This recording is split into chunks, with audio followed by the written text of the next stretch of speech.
the administration use that? Sure. Well, it'd be a series of people, health professionals, national security professionals, obviously infectious disease experts. And I think that the pandemic preparedness for COVID-19, you see every single day. This task force has been meeting nonstop. The president's been on top of it for months now.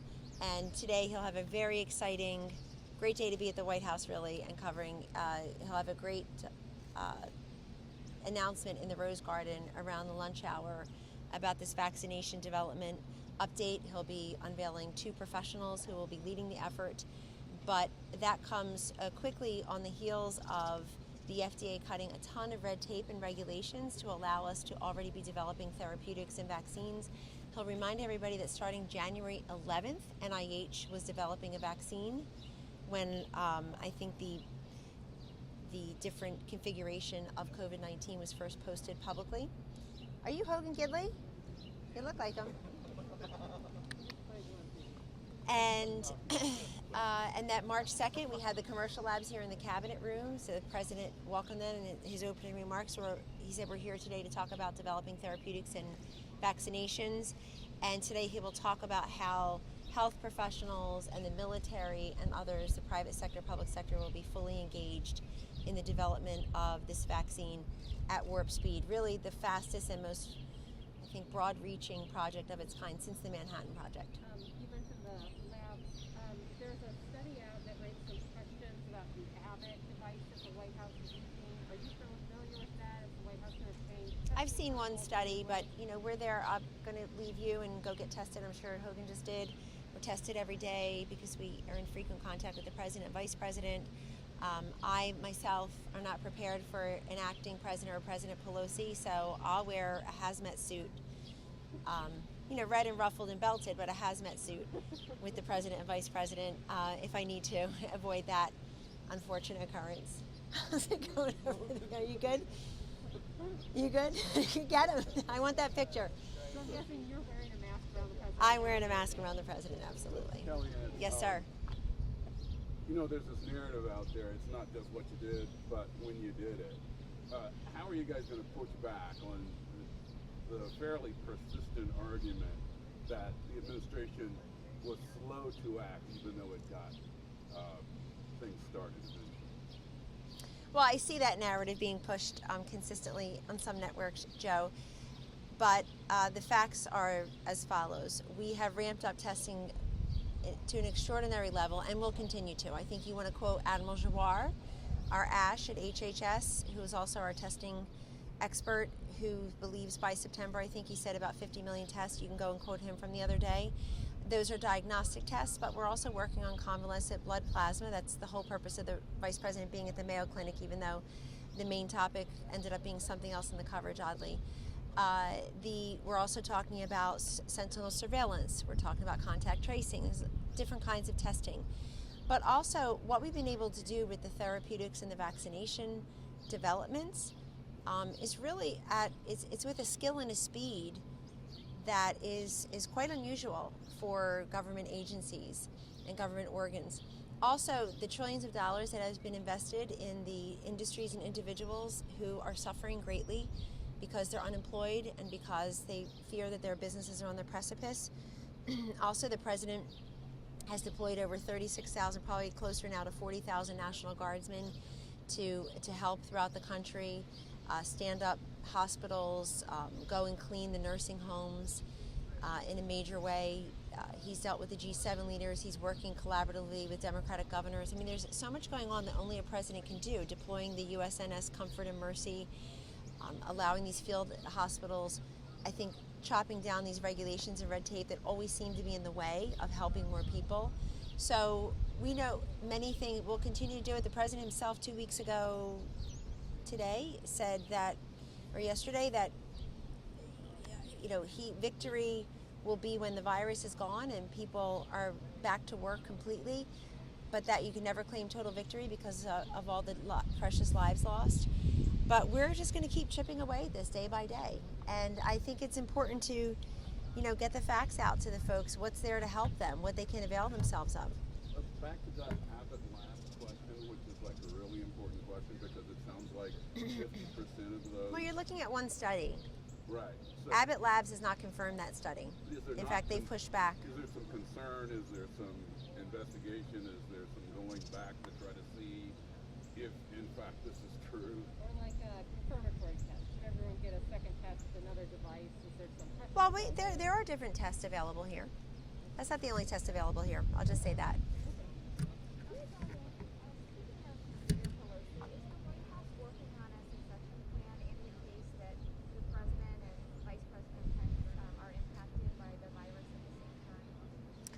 Well, we're not worried about that because they're tested every day and they can be tested several times a day if need be. And they are practicing social distancing and all the different hygiene practices that have been recommended to the rest of the country that I think the country's done a really good job adhering to also, Wasia. So right now when I think of Nancy Pelosi, I think of her ridiculous package, heroes. It really should be called zeros, since she's in there talking, she has the word China one time in 1,800 pages. She talks more about cannabis than jobs, manufacturing, or trade. There is money in there for a lot of her pet projects, and I think she's got real difficulty among some of the hi Dr. Burks, around some of the great, thank you, around some of the yeah, come and join. I think that Nancy Pelosi faces real headwinds, it seems, among some of her rank and file Democratic members who won in 2018 in Trump-Pence districts. You've got Kendra Horn, you have Alyssa Slotkin on the record yesterday saying, listen, this is not what I signed up for. I don't think this would be a good package for phase 4. And I believe it was Congresswoman Horn who said in a tweet, we need something bipartisan and bicameral, which of course was a hallmark of phase 3 in the CARES Act. So when I think of Nancy Pelosi, I think of her being triggered every time somebody says President Trump's name. I mean, last week on C-SPAN, she said, just don't even talk about him. Let's not even talk about him. She acts like the president's irrelevant. So right now we're very focused on what we need to do for the country, which is get it back to work, get the economy humming along while these vaccine developments and managing the pandemic, which continues to obviously infect and affect many Americans, continue. So. So is the White House and Republicans working on a phase 4 that they want to? Well, Leader McConnell said he's open to that now. I think, Leader McCarthy has made similar statements. But what was presented is not even realistic. It's fantastical, and it can't even be, you can't even counter-offer something so out of touch with what Americans' needs are right now. It's really no time to have a left-wing wish list of pet projects. And it seems like a number of Democratic members of Congress agree. Perhaps they saw the election results in California, Wisconsin this week, and they're nervous about their own prospects. They're running with Trump and Pence at the top of the ticket in Trump-Pence districts that they also won in 2018, but they can't go home and say, hey, I'm in a state where we're continuing to lock down, you can't go to work, and you're not ready yet, and yet we're going to just throw money. I saw an editorial board yesterday noted that Nancy Pelosi's price tag would approximate a $23,000 check to each household. So, why not just do that? I'm not suggesting that. I'm just saying she would be more honest. And what a waste of time to have government officials coming up with an 1,800-page document that's going nowhere. The event today on vaccines, that is to introduce a couple new people, and will those people go on to the coronavirus task force, or is there anything else that's going to go on beyond sort of that introduction? Well, the two new people that the president will be announcing are professionals who are going to help with the vaccination development, and indeed are. We've already been dealing with the private sector, but the good news is I think you'll see Secretary Esper there, for example, and General Mark Milley, because the military is involved as well, and the military will do what it needs to do to help deploy this vaccine once it is ready to be deployed. But Americans should take a great deal of comfort in what they'll see from the Rose Garden today, Joe, because the president will walk us through the different developments that have been going on, the different FDA treatments, over 100, NIH actually has been working over 100 private treatments. You saw the news yesterday. I mean, the irony is, as Dr. Bright was testifying, his new employer, NIH, through Dr. Fauci, was announcing a new, let me get the right phraseology here, a new study with hydroxychloroquine and azithromycin as a COVID-19 treatment. That's as Dr. Bright was testifying, and I guess if he gets to NIH, as he's expected to be, he'll be part of that $1 billion exciting new testing initiative. And he can also check in with Dr. Fauci's and others at NIH AID on this new COVID-19 treatment that combines these two, I guess the antibiotic and the anti-malaria drug. So it'll be an exciting day today in the Rose Garden. It's a scientific, logistical, and military endeavor all at once, and the president will reveal to the country the two people who will be helping to lead the effort on the science side. Can you give us any details on who the president will be meeting with at Camp David? I know some lawmakers are going to be there. No, I'll let them reveal that to you. I guess Kaylee has a briefing today. Maybe she'll reveal that. But So the president hasn't given up on hydroxychloroquine. well, it looks like NIH is using it in a study. As I understand it was released yesterday.